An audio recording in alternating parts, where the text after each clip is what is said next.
ఒక మొక్క ప్రతి మాసంలో దాని ఎత్తులో 1/5 వంతు పెరుగుచుండెను. ప్రస్తుతము మొక్క 75 సెంటీమీటర్లు గలదు. ఆయన 2 మాసంల తర్వాత మొక్క యొక్క ఎత్తు ఎంత అన్నాడు. సో ఇక్కడ ఇంతకుముందేమో పర్సంటేజ్ చెప్పాడు కదా, ఇక్కడ మనకు భిన్నాలు ఇచ్చాడు. పర్సంటేజ్ చెప్పినా భిన్నాలు ఇచ్చిన. పర్సంటేజ్ అయితే ఏం చేసుకున్నావు నువ్వు, 100 + 10%, 110 అని వేసుకున్నావా లేదా చెప్పండి.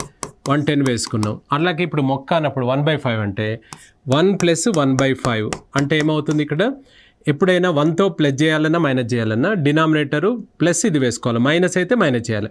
5 + 1 ఎంత, 6/5 అని వేసుకోగలగాలి. సో ఇప్పుడు మొక్క యొక్క ప్రజెంట్ హైట్ వచ్చేసి 75 సెంటీమీటర్స్.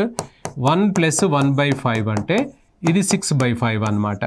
అలా ఎన్నిసార్లు చెప్పాడు సార్ మనకు, 2 మంత్స్ అన్నాడు. అగైన్ మళ్ళీ 1 + 1/5 మళ్ళీ ఏమైతే 6/5 అనమాట, 6/5. సో ఇలా 2 టైమ్స్ పోతుంది. 2 మంత్స్ చెప్పాడు కాబట్టి 2 టైమ్స్ తీసుకుంటాం. ఇక్కడ మీ కన్వీనియంట్ ప్రకారం 5 15 సార్లు, నెక్స్ట్ 5 3 సార్లు. సో ఇది మనకు 3 × 6 × 6 = 36 × 3 108 సెంటీమీటర్స్ అనమాట. 108 సెంటీమీటర్లు ఉంటుంది మన మొక్క.